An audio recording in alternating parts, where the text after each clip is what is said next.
우리 은혜 받으실 하나님의 말씀은 히브리서 12장 1절에서 13절 말씀입니다.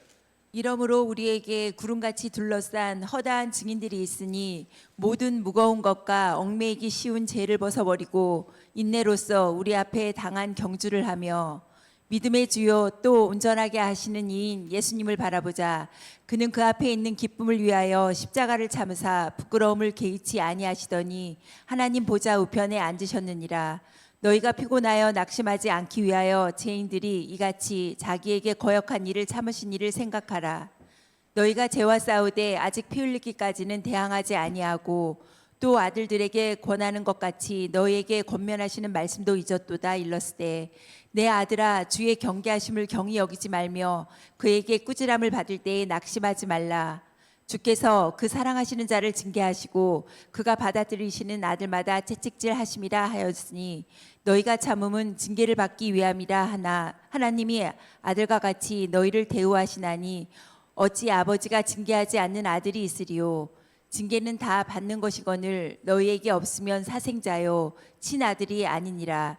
또 우리 육신의 아버지가 우리를 징계하여도 공경하였거든 하물며 모든 영의 아버지께 더욱 복종하여 살려 하지 않겠느냐. 그들은 잠시 자기의 뜻대로 우리를 징계하였거니와 오직 하나님은 우리의 유익을 위하여 그의 거룩하심에 참여하게 하시니라. 무릇 징계가 당시에는 즐거워 보이지 않고 슬퍼 보이나 후에 그로 말미암아 연단 받은 자들은 의와 평강의 열매를 맺느니라. 그러므로 피곤한 손과 연약한 무릎을 일으켜 세우고 너희 발을 위하여 곧은 길을 만들어 저는 다리로 하여금 어그러지지 않고 고침을 받게 하라. 아멘. 히브리서는 고난 속에 있는 유대 그리스도인들에게 보내진 편지예요. 저자가 누구인지 모릅니다. 어떤 사람은 뭐 바울이라고 이야기를 하고 누군지는 모르지만 그들은 예수 믿는다라는 사실 하나로 삶의 터전이 흔들렸어요. 관계가 끊어지고 심지어 죽음의 위협을 당하던 사람들이 였다라는 겁니다. 처음에는 믿음으로 잘 견디던 성도들이 시간이 흐르자 어떻게 해요? 피곤해지고 지쳤어요. 인도의 그러니까 뒤돌아서지 않겠네, 누가 작사했냐, 썬다싱이라는 이야기도 있습니다만 그 노래가 작사되어질 때 그 예화를 말씀드린 적이 있는데 이제 아내를 살해하겠다, 그런데 뒤돌아서지 않겠다, 자녀를 죽이겠다, 뒤돌아서지 않겠다. 그래서 모든 사람이 다 죽었던 그런 내용이 감춰진 그러한 곡이라고 이야기를 해요. 그러니까 처음에는 믿음을 잘 견디는데 뭐 보는 앞에서 아내를 죽이고 보는 앞에서 자식을 죽이겠다라고 하는데 뒤돌아서는 사람들이 있을 수 있잖아요. 그래서 시간이 흐르자 피곤에 지쳐서 결국 신앙을 포기하고 뒤로 물러나는 일이 생기기 시작했습니까? 언제까지 이렇게 살아야 하는가? 그런 불안이 몰려오고 함께 출발했던 그런 사람들이 떠나는 모습을 보고 이것이 잘못된 길이 아닐까라는 회의가 마음을 덮어버리는 것이죠. 이때 히브리서 기자는 11장을 통해서 믿음의 선진들, 믿음을 지킨 그러한 그 믿음의 이야기를 들려줍니다. 12장에 와서 이제 너희 차례다라는 거죠. 너의 선배들은 믿음으로 살았다라는 거죠. 이제 너희 차례다라는 거예요. 너희도 믿음을 지키라는 겁니다. 그런데 무엇을 바라보면서 더 나은 미래를 향해 달리느냐, 이게 관건인데 그래야 믿음을 지킬 수 있는데 히브리 기자는 예수님을 바라보자라고 이야기를 하는 겁니다. 오늘 본문은 이 고난을 피하는 방법이 아니라 고난 속에서도 믿음의 경주를 완주하는 방법을 가르친다라는 겁니다. 제가 말씀드리잖아요. 제가 빨리 늙고 빨리 은퇴하는 게 제 일생의 비전이다라는 것이죠. 교육자 생활 저희 37년 가까이 해오고 있는데 뭐 앞으로도 교육자 생활을 오래 하겠죠. 네. 그런데 오래 하는 것보다 더 중요한 것은 중도에 낙오되지 않는 겁니다. 신학교 뭐 같이 입학했는데 졸업할 때 되면은 뭐 인원이 좀 줄고, 그 다음에 막상 사역의 일선에 나가 보면 또 인원이 줄고, 그리고 37년 뒤돌아보면 이제 더 많은 인원이 줄어 있는 것을, 어디에서 살고 있는지조차 연락 안 되는 사람들도 있죠. 심지어는 이제 불신자가 돼버린 사람들도 있어요. 구원의 감격을 잃어버린 사람들도 있다라는 거. 선교사들도 마찬가지거든요. 선교지에 왔는데 신앙이 무너진 사람들, 뭐 예를 들어 말할 수 있는데 그게 이제 부끄러워서 이제 예를 들어서 설명하기는 좀 그렇고, 그런 사람들이 있습니다. 그래서 주님 앞에 서는 그날까지 어여치 떳떳이 살다가 어여치 떳떳이 서는 것이 가장 좋은, 그리고 어떻게 이 세상을 떠나느냐라고 이야기했을 때는 뭐 계속 열심히 사역하다가, 그죠? 나이 많이 들어서 과로로 세상 떠나는 게 가장 행복한 죽음이 아닐까, 뭐 이런 생각을 해볼 때도 있습니다. 이 히브리서를 한 문장으로 요약하면 예수님을 뭐 하라고요? 바라보라고. 아멘. 그래서 순복음 교단은 이 히브리서 11장 뭐 12장을 가지고 이제 그 바라봄의 기도, 바라봄의 법칙, 이런 법칙을 가리키고, 믿음은 바라는 것들이 실상이다. 그러니까 바라보며 기도해라, 뭐 이런 이야기를 하는 것 같아요. 기독교 관상기도라는 게 있거든요. 기독교는 생각을 비우는 종교가 아닙니다. 그래서 일반 교회에서 관상기도라고 이야기하는 것은 생각을 비우는 것을 이야기하는데, 그것은 기독교적 문화가 아닙니다. 그런데 또 다른 관상이 있습니다. 그건 뭐냐면 바라봄의 법칙이라고 할 수가 있어요. 그래서 정확하게 말하면 11, 12장은 이 바라봄의 기도의 시작이라고 볼 수가 있어요. 기도는 말의 기술이 아니에요. 시선의 방향이라는 겁니다. 우리가 무엇을 바라보는가가 결국 우리가 어떤 기도를 살게 되는가를 결정한다라는 것이고요. 그래서 히브리서 12장 1절, 이러므로 우리에게 구름같이 둘러싼 허다한 증인들이 있으니 모든 무거운 것과 얼매기 쉬운 죄를 벗어버리고 인내로써 우리 앞에 당한 경주를 하며. 여기서 증인이라는 건 단순한 목격자가 아니에요. 증언을 위해서 목숨을 내어놓는 사람들을 증인이라고 이야기합니다. 그래서 이 순교자적 증인, 예수님의 12제자는 예수님의 십자가의 죽으심, 부활과 승천, 그리고 재림의 약속을 전했어요. 그리고 그들은 순교했습니다. 그래서 그 순교자적인 그 증인을 포함하는 단어가 사용됐다라는 거예요. 예수님은 길이요 진리요 생명이라고 하셨잖아요. 그래서 예수를 믿는 것은 그 길을 따르는 겁니다. 그게 진짜라는 거죠. 거기에 뭐가 있어요? 영생이 있는 줄로 믿습니다. 그것을 끝까지 죽음으로써까지 증언한 사람들, 그 사람이 누구라고요? 증인이라는 겁니다. 여러분들 원형 경기장에서 이 선수들이 달릴 때 이 관중석을 가득 메운 사람들이 환호하고 응원을 하는 장면을 떠올리게 하는데, 성도는 외로운 러너가 아니라는 것. 믿음의 경주는 개인전처럼 보이지만 사실은 하늘과 그리고 역사가 함께 지켜보는 경주라고 할 수 있다라는 것. 우리가 무너질 것 같을 때 믿음의 선진들이 뭐라고 응원합니까? 포기하지 말라고 응원하는 줄로 믿습니다. 뭐 저도 마찬가지지만 뭐 사역을 포기하고 싶을 때가 얼마나 많이 있었겠어요. 그죠? 뭐 억울함으로 잠 못 이룰 때도 있었고, 뭐 내가 세례주고 내가 집사 만들고 내가 뭐 세운 사람들로부터 뭐 배신당할 때에는 뭐 이루 말할 수가 없죠. 그 고통은 뭐 이루 말할 수가 없어요. 그런데 이기고 견딜 수 있는 것은 예수님 생각하면 되죠. 예수님 바라보면 모든 고난은 이길 수 있는 줄로 믿습니다. 뭐 사실이 이 땅에서 밝혀지지 않는다라고 해도 뭐 주님 앞에 명예롭게 설 때 모든 것이 확인될 거라고 생각이 되어지고 뭐 그렇습니다. 그래서 신화교회 가장 치명적인 생각이 뭐냐라고 얘기했을 때 나만 남았다 뭐 이런 거죠. 엘리야 신두름이라고 얘기하는데 우상 앞에 절하지 않은 사람이 나밖에 없다. 교회에서 교회를 위해서 헌신하는 사람은 뭐 나밖에 없다. 헌금하는 사람은 뭐 나밖에 없다. 뭐 이런 엘리야 신두름에 걸린 사람들이 많이 있습니다. 그때 하나님께서 아니 우상 앞에 절하지 않은 남겨둔 자 이가 얼마나 있다는 거예요? 7천이나 있다라는 것이죠.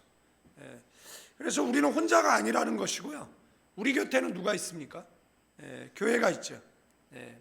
그리고 수많은 허다한 하늘의 증인들이 있다라는 겁니다. 그래서 성도들은 고난 중에서 주님, 내가 혼자가 아님을 뭐 한다고요? 믿습니다. 내 앞을 이미 달려간 증인들이 있고 지금도 함께 달리는 동역자가 있고 나를 끝까지 붙드시는 주님이 계시다라는 것. 이 고백이 회복될 때 기도는 다시 살아나게 되는 줄로 믿습니다. 모든 사람 마찬가지입니다. 뭐 후원자를 믿는다든지 누군가 진짜 사람을 믿으면 안 돼요. 사람은 결국은 하나님께서 갈라놔요. 우리의 믿음의 대상은 사람이 아닙니다. 하나님이다라는 겁니다. 제가 만약에 여러분들을 의지하고 뭐 그런다고 생각을 해보십시오. 그러면 반드시 하나님은 떠나게 만들어요. 우리의 의지의 대상은 누구밖에 없어요? 하나님밖에 없습니다. 그걸 기억하셔야 돼요. 제가 학교를 운영하지만 제가 학교에 돈을 만들기 위해서 기도하는 시간보다 사람을 쫓아다니는 시간이 많다라고 생각해 보십시오. 그래서 학교를 뭐 풍요롭게 운영할 수 있을지는 모르겠지만 주객이 전도된 겁니다. 기도로 돈을 하나님은 전능하시잖아요. 그러니까 기도하면 하나님께서 움직이시겠죠. 그리고 만날 기회가 있으면 뭐 말할 수는 있겠죠. 그러나 그 마음을 움직이게 하시는 이는 또 누구죠? 하나님이에요. 그래서 결국은 누구를 붙잡아야 되느냐라고 하면 하나님이에요. 사람은요, 학교 하자고 얘기할 때 100명으로부터 거절당했습니다. 그래도 위로를 받았던 거는 나보다 더 많은 거절을 받은 사람이 있거든요. 10배. 누구죠? KFC 영감님. 그분은 65세의 나이에 레시피 하나, 낡은 자동차, 그리고 호주머니에 $100밖에 없었대요. 그런데 1000번 거절당해요. 이 레시피 좀 사달라고 1000번. 그래서 1003번째인가 뭐 이렇게 될 거예요. 그때 이제 그 계약이 성사되고 그 튀김 닭을 미국은 먹지 않았었대요. 그런데 그 기도하는 가운데 계속 닭이 날아다니더래요. 뭘 계속 닭이 날아가서 다니길래 닭을 튀겼다는 거잖아요. 우리도 여러분도 열심히 기도하면 하나님께서 비둘기라도 날아다니게 하실 줄로. 뭐 그분 간증이니까. 그래서 닭을 튀겨서 전 세계 KFC에 카이저 수염한 영감님이 지팡이 짚고 서 있잖아요. 그분은 10에 2조 한 사람으로도 유명합니다. 그렇습니다. 그래서 본문은 이 두 가지를 버리라고 이야기를 하고 있어요. 첫째는 무거운 것을 버리라는 거예요. 그 다음에 두 번째는 얼매기 쉬운 죄를 버리라는 거예요. 마라톤 선수에게 불필요한 짐을 마라톤 선수는 지지 않습니다. 마라톤 하는데 42.195km를 달리기 위해서 물이 뭐 한 3리터가 필요하다. 그래서 뭐 3리터 양쪽에다 들고 뛰는 마라톤은 없어요. 중간중간에 뭐가 있습니까? 물이 있죠. 그것도 자기 페이스를 놓치지 않고 그거를 채야 돼요. 그리고 뭐 하는 겁니까? 어떤 못된 마라토너는요, 그 물 뒤에 선수들 못 먹게 다 쓸어버려요. 그런 선수들도 있더라고요. 어떤 선수는 자기는 물을 잡았는데 옆 선수가 물을 놓쳤어요. 그러니까 자기가 일부 먹고 일부를 그 선수에게 주는 그런 모습도 보여주는 신사적인 그러한 선수들도 보게 되어지는 거죠. 그래서 경주할 때는 뭐예요? 경주하는 사람과 마찬가지로 우리도 영혼의 무거운 짐을 그대로 들고 뛰면 얼마 못 가서 쓰러진다라는 거. 여러분들 무거운 거는 영적으로 무거운 건 뭐죠? 죄를 이야기하는 거죠. 어떤 것은 죄가 아니래도 영혼을 누릅니다. 그게 뭐죠?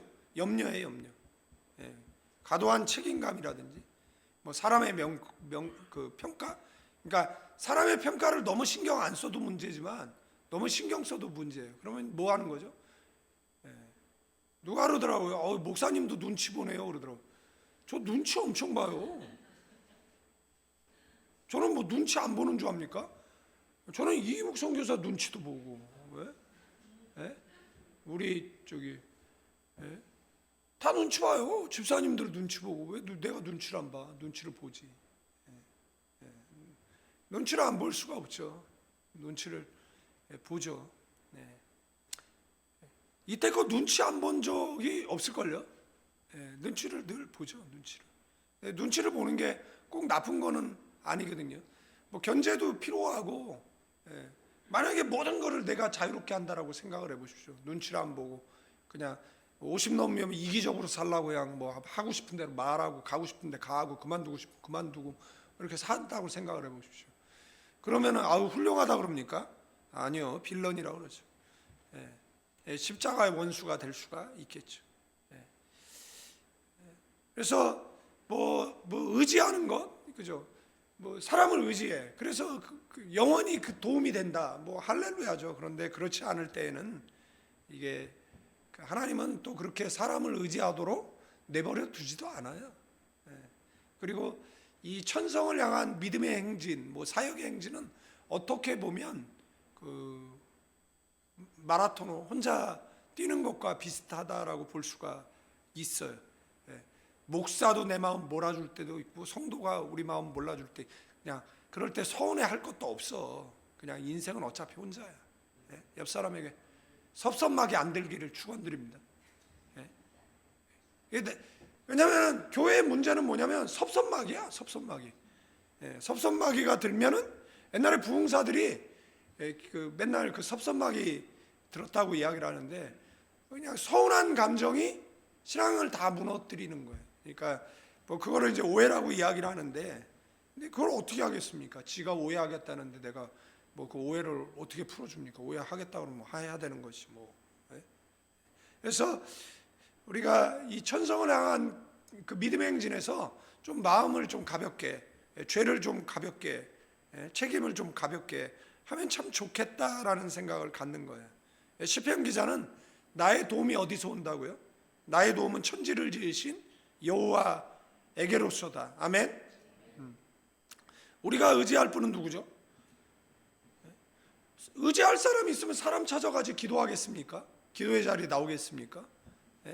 여러분들 국회의원들이 공천받기 위해서 돈 갖다 주잖아요. 그 사람의 의지의 대상은 누구예요? 그들인 거죠. 얼마나 많은 인간을 의지하며 살아갑니까? 뭐 예수님께서 유다에게 배신당했다 그러는데 그거는 배신이 아니죠. 예수님은 유다가 배신할 걸 알았어요. 그래서 예수님은 차라리 나지 않았으면 좋을 뻔했다라 그러고 그릇에 함께 손 넣는 자가 나를 팔 거라고 얘기했고 네 말이 너를 표명한다라고 이야기를 했어요. 예수님은 알았어요. 그래서 예수님은 유다를 안타깝게 바라보셨겠죠. 예언을 이기는 게 믿음이잖아요. 그러니까 믿음이 생기면 운명을 바꿔낼 수 있는 것이잖아요. 그런데 그 사람은 운명의 노예가 돼버리고 마른 사람일 수 있습니다. 도움의 근원을 하나님으로 옮길 때 영혼의 무게는 가벼워질 것이다라는 것. 더 결정적인 거는 이제 얼매기 쉬운 죄죠. 얼매기 쉬운 죄. 죄는 우리 발목을 붙잡고 넘어뜨린다라. 이번에 제가 마지막 저녁 집회를 했는데 그 어떤 청년이 앞으로 걸어 나와서 저를 이렇게 기도하고 있는데 쳐다보고 있는 거예요. 그래서 제가 갔어요. 왜 그러냐 그랬더니 목사님 기도가 안 나와요. 기도가 안 나와요. 되게 기특한 청년. 그래서 안고 그 청년을 위해서 기도해 줬어요. 이제 기도하기를 시작하더라고요. 근데 걔 기도 안 나오는 것이 이제 저한테 제 목소리가 이제 확 잠겨 버렸어요. 그래서 그 주변에 있는 목사들을 불러서 얘가 기도가 안 나온다 그러니까 옆에서 기도 좀 해달라 그러고 저는 이제 빨리 목소리를 회복해야 되니까. 그래서 목소리를 이제 회복하고 그 다음에 뭐 이어서 더 할까 하는데 그만해야겠다 그래서 이제 마이크를 이제 넘겨주고 이제 저는 이제 마무리를 했습니다만 되게 기특하잖아요. 기도가 안 나온다라고 걸어 나와 가지고 저를 쳐다보면서 기도가 안 나온다. 난 기도하고 싶은데 기도하고 싶은데 기도가 안 나온다라는 거. 너무 감동스러웠어요. 그 청년이 저는 개인적으로 정말 용기 있는 청년이다.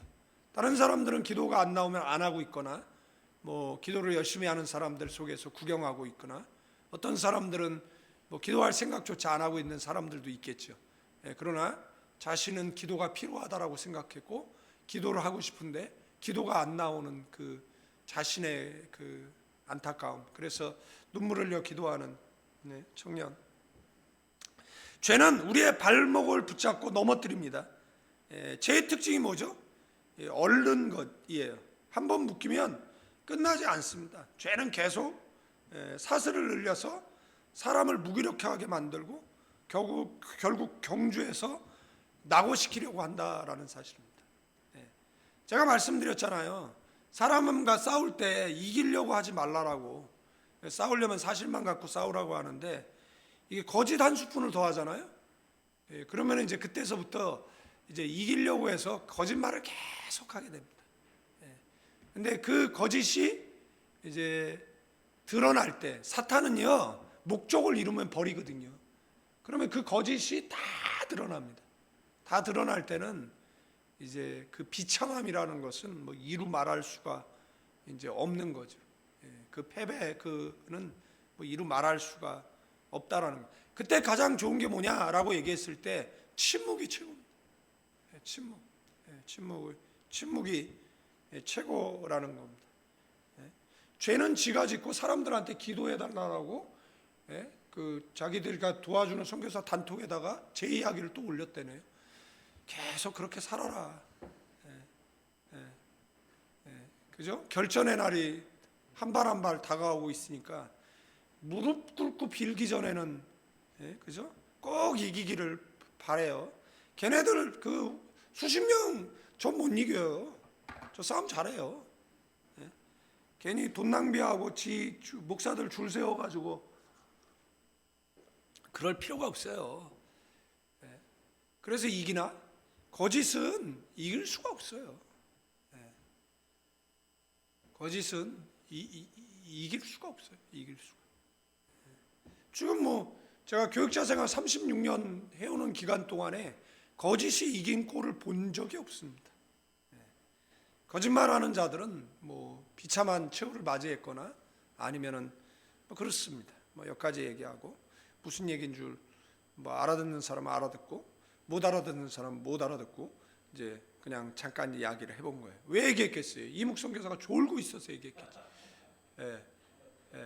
제가 누군가 졸면 제가 얘기가 삼초포로 갔다가 그죠? 12장 4절에 너희가 죄와 싸우되 아직 피 흘리기까지 뭐 한다라고요? 대항하지 않는다. 피 흘리기까지 싸우지 않는다. 너는 죄의 소원은 너에게 있지만 너는 뭐라고요? 죄를 다스리라. 죄는 반드시 우리 문을 찾아와서 우리 문 앞에 엎드러져요. 여러분들 죄 짓고 그 다음에 완전 범죄 없습니다. 어느 날 죄가 우리 문을 열었는데 죄가 내 문 앞에 있는 거예요. 얼마나 소름 끼치겠습니까? 죄와의 싸움은 장식이 아니라 전쟁이에요. 여기서 성도의 승부처는 의지가 아니라 회개라는 것. 죄의 사슬은 인간의 결심으로 끊어지지 않습니다. 그러나 상하고 통회하는 심령으로 주님 앞에 나가면 십자가의 피가 그 사슬을 끊습니다. 여기 기도학교의 관점에서 한 문장 분명히 붙들어야 하는데, 회개는 기도의 출발이 아니라 기도를 가볍게 하는 능력인 줄로 믿습니다. 회개 안 하면 기도가 무거워져요. 기도가 잘 되지 않습니다. 회개는 나쁜 사람만이 하는 것이 아니에요. 경주하는 사람이 몸을 가볍게 더 속도를 내기 위해서 하는 것이 회개인 줄로 믿습니다. 우리도 마찬가지입니다. 우리 늘 회개하면서 더 나은 미래를 향해 전진하는 가나안 교회와 저와 여러분 되기를 주님의 이름으로 축원드리겠습니다. 기도는 죄의 사슬을 끊어내는 하나님의 방식이거든요. 그래서 죄와 싸우는 기도는 숨기면 더 무거워지고 고백하면 가벼워지고, 끊어달라라고 기도하면 하나님께서 실제로 끊어주시는 줄로 믿습니다. 2절 3절 믿음의 주여 또 온전케 하시는 이인 예수님을 바라보자. 여기에 예수라고 써 있으면 객체 존대 보조가 님자를 붙여서 읽으시면 좋을 것 같고, 그는 그 앞에 있는 기쁨을 위하여 십자가를 참으사 부끄러움을 개의치 아니하시더니 하나님 보좌 우편에 앉으셨느니라. 너희가 피곤하여 낙심하지 않기 위하여 죄인들이 이같이 자기에게 거역한 일을 참으신 일을 생각하라. 본문은 인내로서 우리 앞에 당한 경주를 하며 라고 말합니다. 신앙은 단거리가 아니에요. 장거리입니다. 무엇인가 대단할 것을 할 것처럼 막 교회에서 난리 부르스를 치던 사람들은 뒤돌아보면 없어져요. 누가 그 자리 계속 지키고 있죠? 늘 조용하고 늘 성실하고 늘 꾸준하고 늘. 옆 사람 보세요. 얼마나 성격 좋으신 분들만 남아 있습니까? 할렐루야.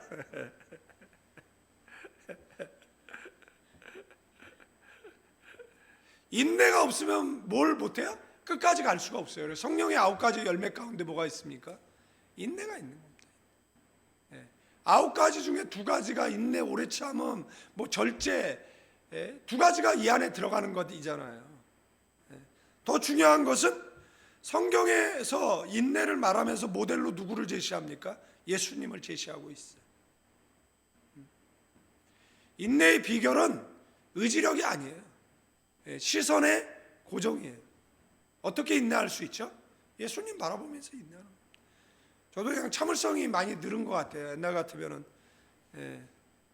어떻게든 사생결단을 빨리 내는데 요즘은 그냥 1년도 기다리고 2년도 기다리고 참 잘 오래오래 잘 기다리고 있는 거예요.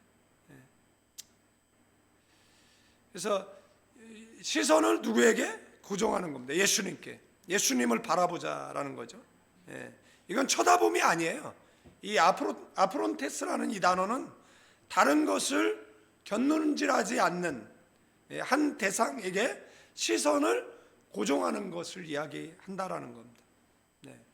기도는 바로 이 시선 고정 행위라는 것, 기도는 생각을 예수님께로 모으는 일이라는 것, 마음의 초점을 주님께 맞추는 것.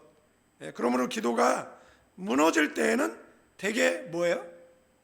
시선이 흩어져서 그렇습니다. 예배 시간에도 마찬가지잖아요. 예배 시간 정자 바로 앉아서 정시 바로 바라보고 정청하는 거죠. 그러면 하나님께서 사모하는 영혼에게 뭘 주세요? 은혜를 주시죠. 응답을 주시고. 그런데 예배 시간에 뭘 그렇게 볼 게 많은지 두리번거리고 핸드폰 쳐다보고 제가 설교하면서 쇼츠 본다고 생각해 보십시오. 쇼츠 보다가 설교하다가 문자 목사님 답 좀 하세요 그러면은 여기다 문자 보내고 4월 달에 시간 있냐 그러는데 여기 지금 4월 달에 어디 가자 그러는데 4월 29일서부터 23일서부터 25일 토요일까지 2박 3일이다. 그러면 여기다 오케이 이렇게 남기고 설교하고 그렇게 합니까? 목사도 집중해서 설교하기를 원하잖아요. 성도들도 집중해서 설교를 들어주기를. 아멘. 그럴 때 하나님께서 사모하는 영혼에게 만족해 하시는 은혜가 있을 줄로 믿습니다. 기도가 무너질 때는 시선이 무너진 겁니다. 문제를 바라보고, 문제를 바라보면, 하나님 바라봤는데 문제를 바라보면 뭐가 되죠? 염려가 되는 거예요. 사람 바라보면 뭐가 돼요? 상처가 되는 거예요. 세상 바라보면 욕망이 되고, 자신을 바라보면 자책이 되는 겁니다. 우리는 누굴 바라봐요? 예수님 바라보는. 아멘? 네. 여러분들, 싸움이 나면 누가 이긴 줄 아십니까? 기도하는 사람이 이겨요. 강단을 지키고 있는 사람이 이겨요. 기도할 장소가 있는 사람이 이긴다라는 사실입니다. 여러분, 기도, 저희가 이제 시간제로 그 예배당을 빌려 쓰던 때가 있었어요. 그런데 그때 문제가 뭔지 아세요? 기도할 곳이 없는 거예요. 해외에 뭐 기도원이 있는 것도 아니고 차가 있는 것도 아니까 기도원을 가려고 하면 정말 그 브레드 오브 라이프인가 거기 후치콘테 목사가 운영하는 기도원이 있어요. 거기까지 가는데 3시간 가야 돼요.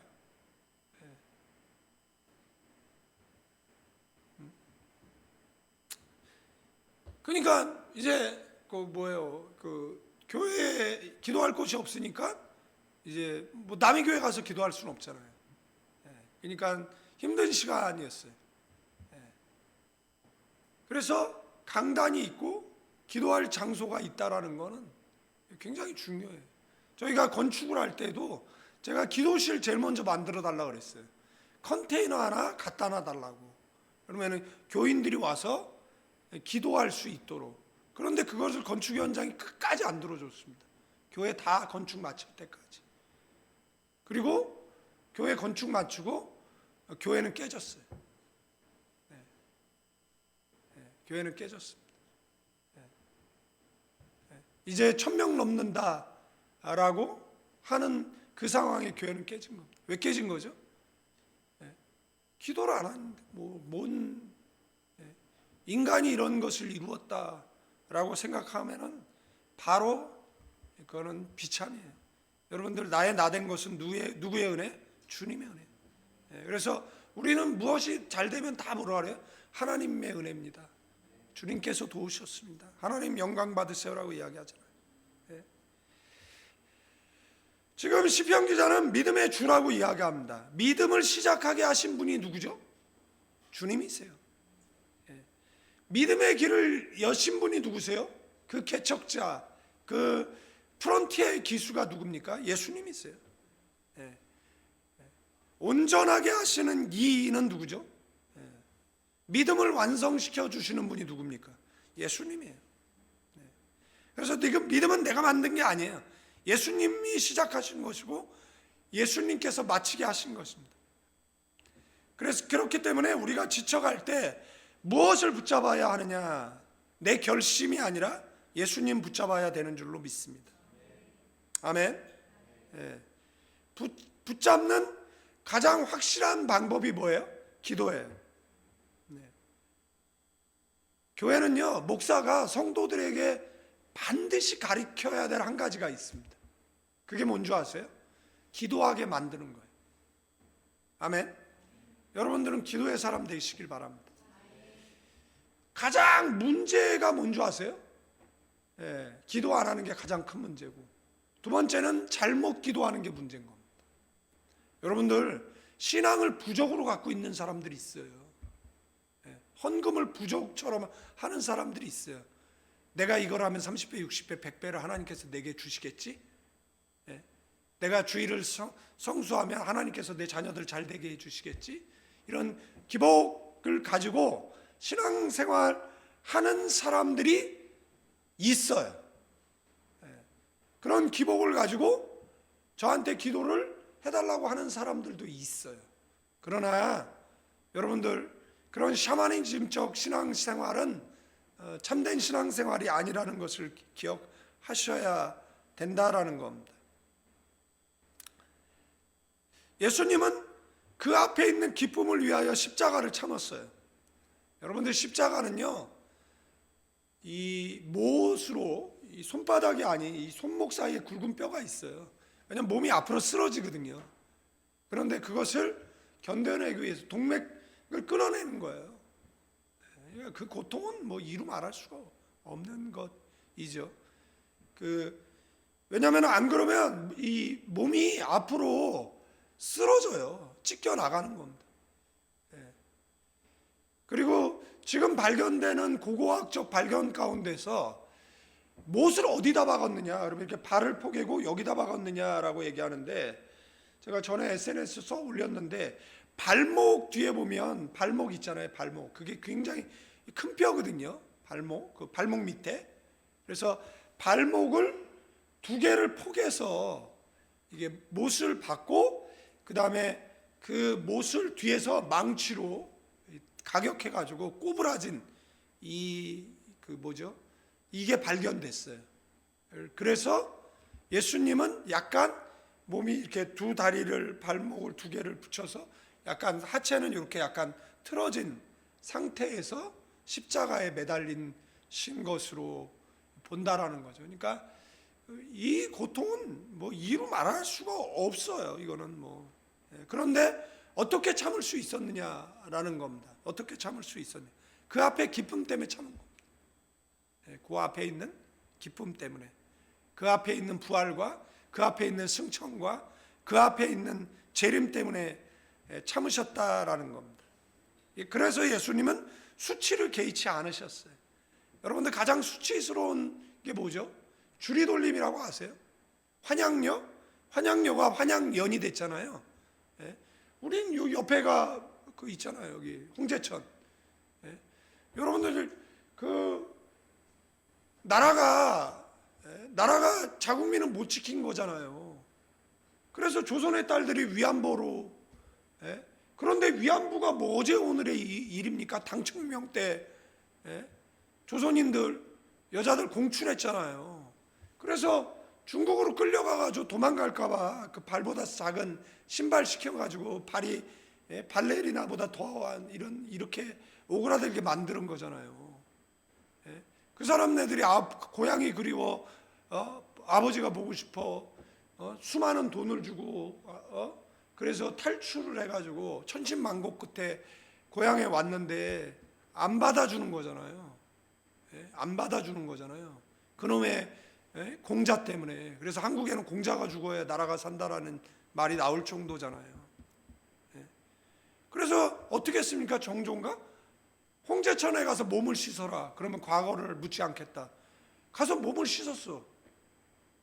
왕은 과거를 묻지 않겠다는데 지 애비는 묻는데, 지 가족은 묻는데 집에 절대 못 온다고. 그래서 홍제천 골짜기에 모여 살았잖아요.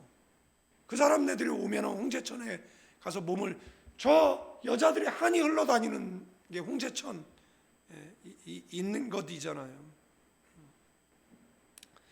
얘기가 곁길로 갔는데, 기도는 현실을 부정하는 것이 아니에요. 현실 너머에 하나님의 기쁨을 바라보는 훈련입니다. 우리가 기도할 때 하나님은 우리의 시선을 현재의 공포에서 미래의 약속으로 옮기시는 줄로 믿습니다. 그래서 기도는 결국 인내의 뭐가 되는 거죠? 연료가 되는다라는 사실입니다. 그래서 마라톤 완주할 수 있는 에너지가 되는 것이에요. 그러면서 나중에 마지막으로 하나님 보좌 우편에 앉으셨느니라. 십자가의 끝은 뭐예요? 패배가 아니에요. 보좌 우편은 승리와 통치의 자리거든요.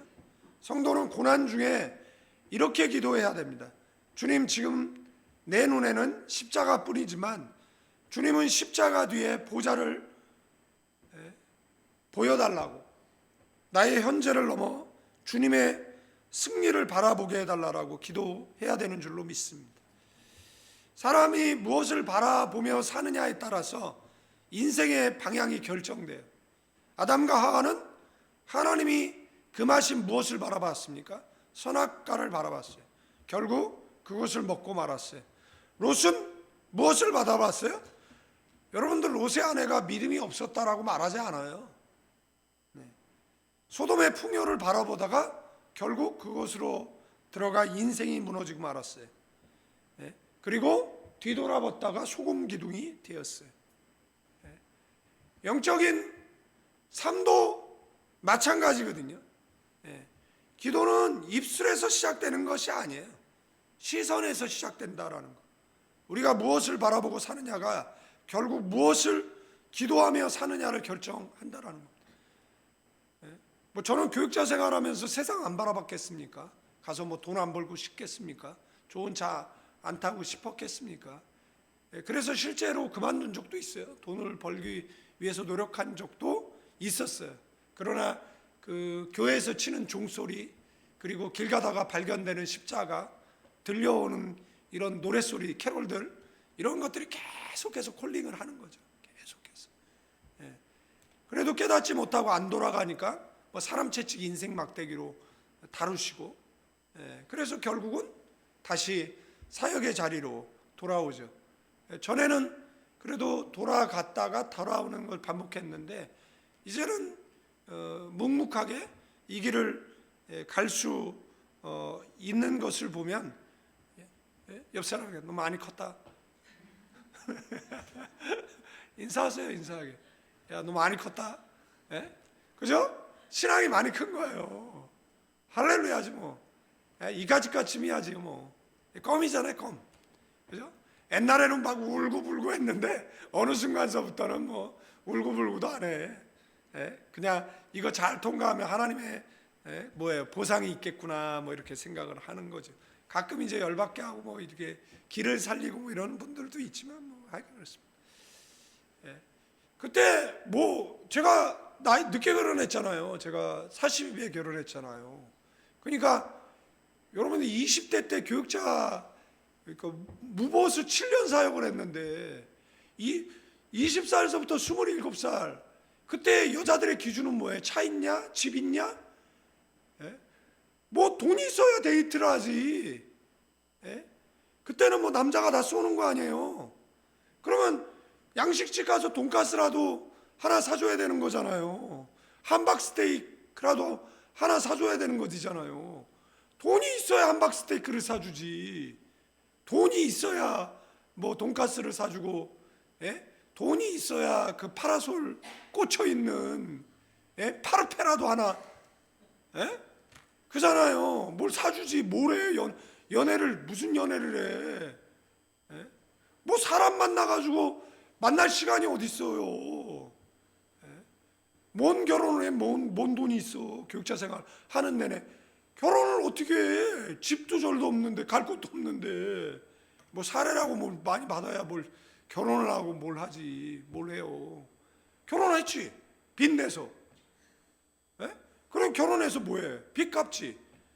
예? 그래서 얘기하잖아요. 빛으로 살아요. 뭐. 예? 예? 그런 거지. 그런데 그렇다고 또 사람들한테 저는 빚이 있어요 이렇게 얘기할 수는 없잖아요. 그래도 가오가 있는데. 예? 그러니까 내색 안 하고 그냥 사는 거죠. 그리고 사는. 그런데 나중에 보니까 사라지더라고요. 부족함이 없이. 그러니까 훈련 연단 끝나니까 사라지더라고요. 그러니까 뭐 필리핀에서도 빈 주먹으로 가가지고, 예? 빈 주먹으로 가서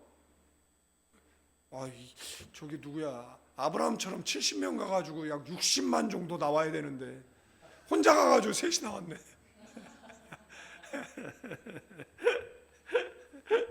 예? 뭐 그런 거죠. 뭐 인생이 뭐 다 그런 건데, 가만히 뒤돌아보면 무엇을 바라보느냐의 문제였어요. 그러니까 또래를 바라보고 친구를 바라보고 걔네들이 앞서가는 모습을 바라보면 굉장히 뒤처진 기분이 드는 거이잖아요. 그러니까 그래서 사역을 그만둬야겠다라는 걸 10년 묵상했어요. 근데 하나님께서 너 진짜 그만둘래? 라고 말씀하셔서 진짜 그만두겠다라고 하면 진짜 그만두게 할까봐 아니라고, 이제는 좀 이곤이 나서 할만하다고, 그러면 좀 어려운 일 없게 해줘야 되는데 그 이후에도 뭐 괜찮아요. 그래도 잘 이겨나가고. 근데 뭐 나만 어렵나? 옆 사람에게 너만 어렵냐? 나도 어렵다. 인사하세요. 인생이 다 어려워. 한혜연 집사님, 김창훈, 너만 어렵, 나도 어렵다. 서원이가 뒤에 있다가 뭐 하는 짓이야? 다 어려. 아내는 아내로 어렵고 남편은 남편. 제가 주일날 얘기를 했거든요. 아내 눈 때려가지고 멍들게 하면은 나한테 신고하라. 근데 은채랑 집사람이랑 셋이서 장난치다가 제가 머리를 들었는데 집사람 눈을 집사람 눈이 퍼렇게 멍든 거예요. 하필이면 내가 왜 그 말을 해가지고. 그래가지고 눈에 멍이 점점 파래지는. 친구들이 엄청 놀려요. 사진 찍어야 된다고. 사모님을 왜 때렸냐고 나한테 자꾸. 안 때렸다고 안 때렸다고 그러는데 자꾸 때렸다고. 제가 맞아요. 제가 무슨 힘이 있다고 누굴 때립니까? 제가 힘이 없는데. 기죠. 김창흠 지사님도 맞고 사시잖아요.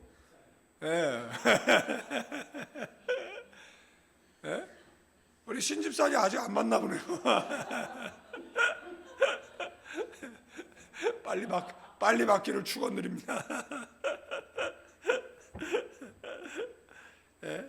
예수님 바라본다라는 것은 뭐 예수님도 세상도 보는 것이 아니라 예수님께 시선을 묶어두는 것을 의미해요. 이것이 바로 기도의 시작이에요. 그래서 제가 원고 정리가 좀 덜 돼가지고 이게 반복되는 게 있다 그러는데 지금 4번, 5번이 반복되어지는 것이니까 제가 나중에 다시 정리해서 올려드리도록 하고 6번으로 성경은 예수님이 지금 하나님 보좌 우편에 앉아 계시다라고 말하는 거예요. 이것은 예수님이 패배자가 아니라 뭐예요? 통치자라는 거죠. 우리가 기도할 수 있는 이유가 우리가 잘 하기 때문이 아니라 예수님이 지금도 우리를 위해 뭐하고 있어요? 증보하고 계시기 때문입니다. 우리가 기도할 때 하늘에서 예수님이 우리를 위해 증보하시고 우리 안에 성령님이 우리를 위해 탄식으로 기도하고 계시다라는 거. 그러므로 기도는 우리의 능력이 아니라 하나님이 우리 안에 하시는 뭐라고요? 역사입니다. 아멘. 우리는 이미 그 열려진 길로 하나님 앞으로 나아가는 것이다라는 것. 예수님께서 2000년 전에 이겨놓은 싸움이기 때문에 여러분들 우리는 패배하지 않습니다. 아멘. 우리는 반드시 승리할 것이다라는 것을 잊지 않는 저와 여러분 되기를 축원드립니다. 히브리서 12장 5절부터 고난을 해석하는 이제 관점이 바뀌는데 주의 징계하심을 경히 여기지 말고 낙심하지 말라. 여기 징계는 단순한 벌이 아니에요. 원어적 의미는 교육이에요. 훈련이에요. 양육이에요. 그러니까 하나님은 고와 같이 우리를 버려두지 않습니다. 사랑하기 때문에 뭐합니까? 다듬는 거죠. 아멘. 그래서 우리는 고난이 오면 두 가지 극단으로 흔들리는데 하나는 아무것도 아니다라며 가볍게 여기는 태도예요. 고난은 변장하고 나타난 축복이기도 하지만 고난은 훈련이기도 하고 교육이기도 하고 양육이기도 하다라는 것이고 다른 하나는 나는 버림받았다라는 태도예요. 하나님은 그러니까 여러분들은 하나님이 우리를 비교평가하지 않습니다. 교인들은 비교평가하거든요. 저 사람은 저렇게 사역을 잘하는데 왜 목사님 못? 그냥 나는 내 그릇이 이거야. 그냥 나는 여기에 충성하면 돼요. 난 그리고 실제 열심히 살아. 혈관 다 터져도 내가 열심히 보여드려? 보여드릴까? 이렇게 다리가 다 혈관이 터지고 피부가 죽어가고 다리가 시뻘게 변해도 내가 꿋꿋하게 여기도 보여드려? 갑자기 심각해졌어. 네, 아프다고 교인 협박하는 목사. 최선을 다해 사는 거예요. 언제까지? 주님 앞에 서는 그날까지. 그런데 멀쩡하잖아. 옆 사람에게 너는 멀쩡하잖아. 그죠? 이 이야기는 오늘 안 나온 사람이 들어야 돼. 여기는 다 나오고 있는데 우리가 왜 들어? 그런데 그 사람들은 또 안 들어. 그러니까 여기 있는 사람한테 얘기를 하는 거예요. 전해주라고. 목사님 다리가 아픈데 열심히 나오는데 너도 열심히 좀 나아라. 자리를 좀 채워라. 뜨겁게 기도하자. 이렇게. 아멘.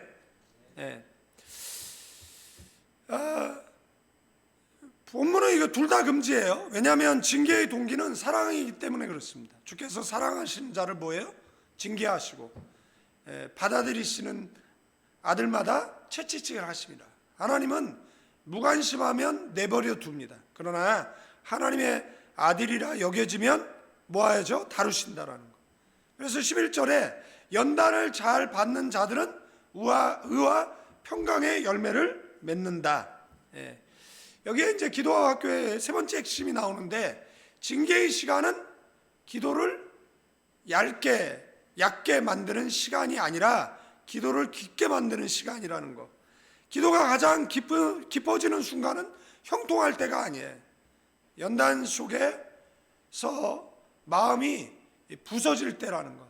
그때 사람 의지하던 것이 무너지고 내 힘으로 살던 것이 무너지고 결국 뭐죠?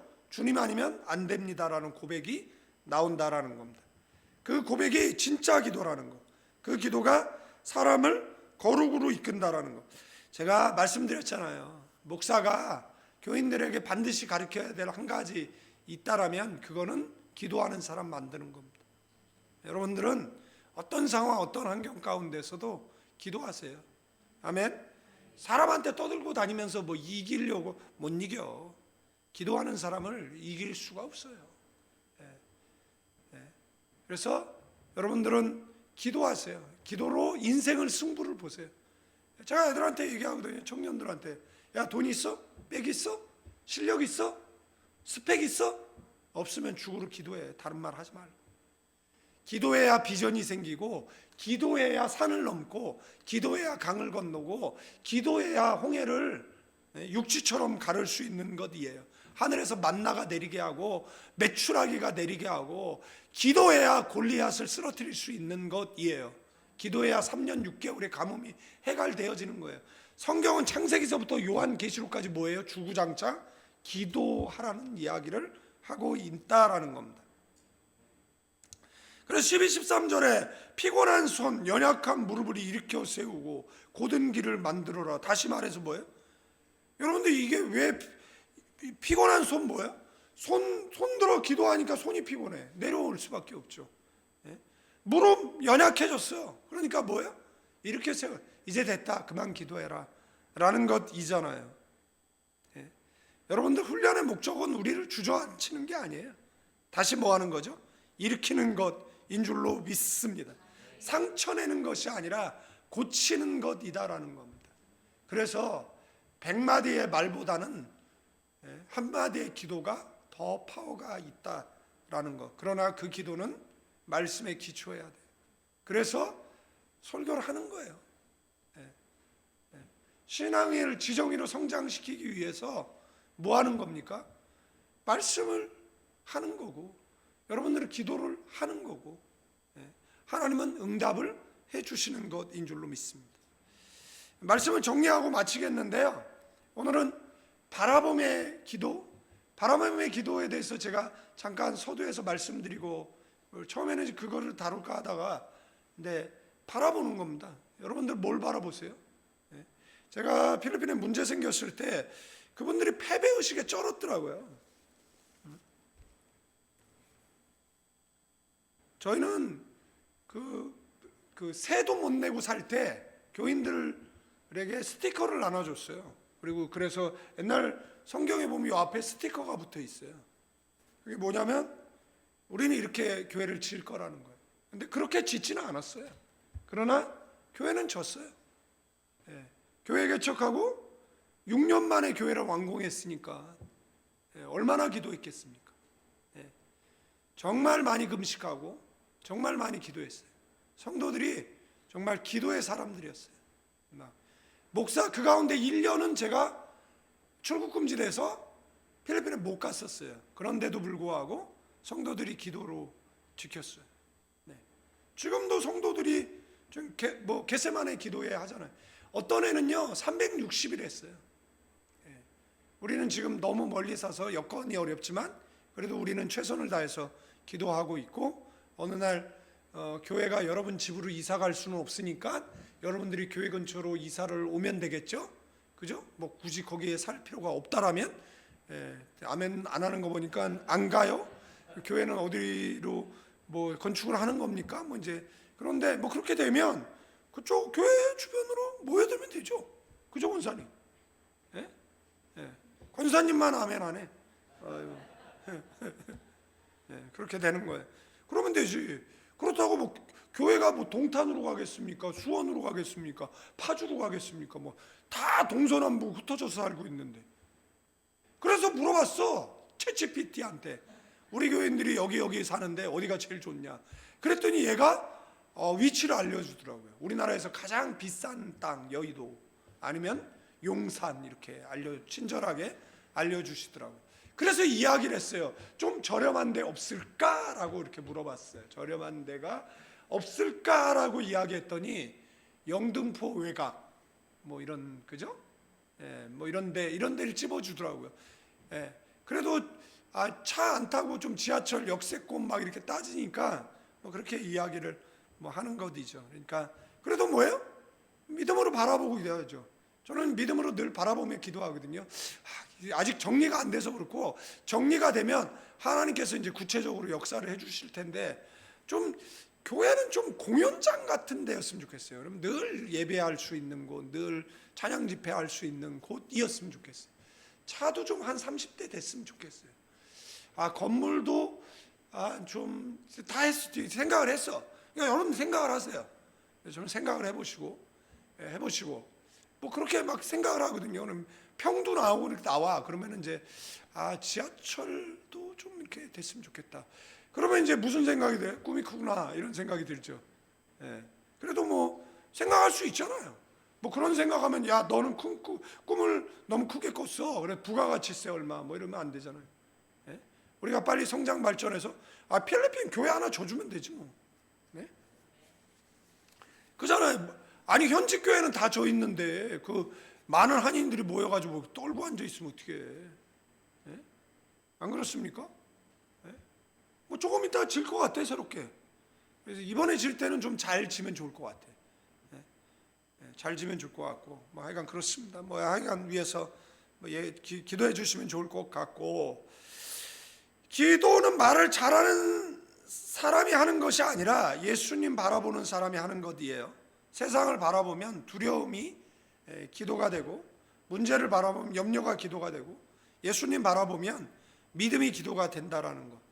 그래서 오늘 예수님을 바라보는 겁니다. 아침에도 예수님 봅시다. 점심에도 저녁에도 예수님 바라봅시다.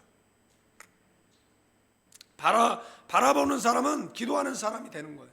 그러니까 뭐 절망을 바라봐, 실패를 바라봐, 뭐 그러면 안 되잖아요.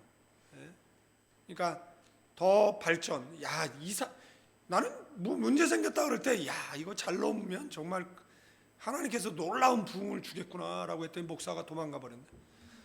참 오래 살다 보니까 별일을 하겠고. 어떤 변명도 변명하면 안 돼. 절대 부모는 자식을 버리면 안 돼. 목사는 차라리 쫓겨나는 게 나아. 난 그래서 쫓겨난 적이 있어요. 맨날 쫓겨나게 해달라 기도했기 때문에. 근데 요즘은 안 해. 쫓겨나 보니까 마음이 너무 상하더라고. 그래서 요즘은 쫓겨나지 않고, 나는 지금 뭐 원로 목사가 없어진대네요. 이제 뭐 이제 제도적으로 이제 없애려고 그러나 봐요. 난 그래도 이 교회 20년 목회하고 원로 될 거예요. 아멘 안 한 사람 진성이 기억할 거예요.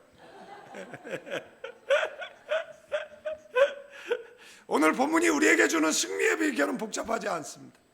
예수님 바라보는 겁니다. 아멘. 신앙의 경주에 낙심하는 이유는 말씀드렸던 것, 세상 시선이 분산돼서 그렇다라는 것. 이브리 기자는 우리의 성도의 생존 전략, 예수님 바라보는 것 기억하십시오. 오늘도 아침에도 예수님 바라보자. 점심에도 저녁에도. 아멘. 믿음의 주이신 주님이 내 믿음을 시작했어요. 온전하게 하신 이도 주님이세요. 그리고 끝까지 완성하시는 분도 누구라고요? 주님이에요. 그러니까 누구를 바라봐야 돼요? 주님을 바라봐야 돼요. 아멘. 주님은 우리에게 반드시 의와 평강의 열매를 맺게 하시고 끝내 승리의 면류관을 주실 줄로 믿습니다. 이제는 우리 주 예수 그리스도의 은혜와 아버지 하나님의 극진하신 사랑, 성령님의 감화감동 교통 충만 축복하심이 모여 예배하는 믿음의 사람들 위해 이제로부터 영원까지 함께 계실지어다.